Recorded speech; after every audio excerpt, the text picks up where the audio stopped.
Multi stage sampling কিন্তু cluster sampling এর মতোই। কেমন মতোই সেটা আমরা দেখি। মাল্টি স্টেজ স্যাম্পলিং করার জন্য আমাদের ক্লাস্টার স্যাম্পলিং করাই লাগবে। ক্লাস্টার স্যাম্পলিং এ আমরা কি করেছিলাম, প্রথমে ঢাকা ডিস্ট্রিক্টকে আমরা 5 ভাগে ভাগ করেছিলাম। ভাগ করার পরে আমাদের র্যান্ডমলি ডি গ্রুপটা সিলেক্ট হয়েছে এবং ডি গ্রুপে যত পপুলেশন ছিল সব পপুলেশনের উপর কিন্তু আমরা মানে সব পপুলেশনকে নিয়ে কিন্তু স্যাম্পল হিসেবে নিয়েছি এবং প্রত্যেকের কাছ থেকে আমরা ডাটা কালেক্ট করেছি। বাট মাল্টি স্টেজ স্যাম্পলিংয়ে আমরা প্রত্যেকের কাছে ডাটা কালেক্ট করব না।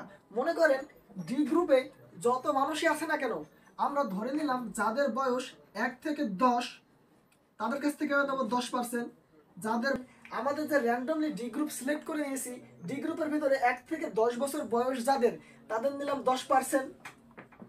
এবং 20 থেকে 30 বছর বয়স তাদের নিলাম 10%। 30 থেকে 50 বছর বয়স যাদের, তাদের থেকে নিলাম 10%। আমরা যে এই যে প্রথমে একটা স্টেজ করলাম, পরে আরেকটা স্টেজে আমরা এই যে ভাগ করে নিচ্ছি, এইগুলাই কিন্তু হচ্ছে multi stage sampling. Cluster sampling এ আমরা কি করেছি, র্যান্ডমলি একটা গ্রুপ সিলেক্ট হওয়ার পরে সব পপুলেশনের থেকে আমরা ডাটা কালেক্ট করেছি।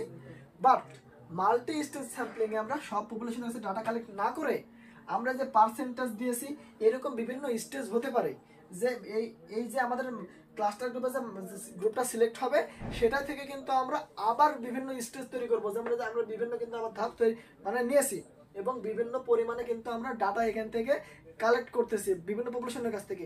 এটাই হচ্ছে আমাদের মাল্টি স্টেজ স্যাম্পলিং।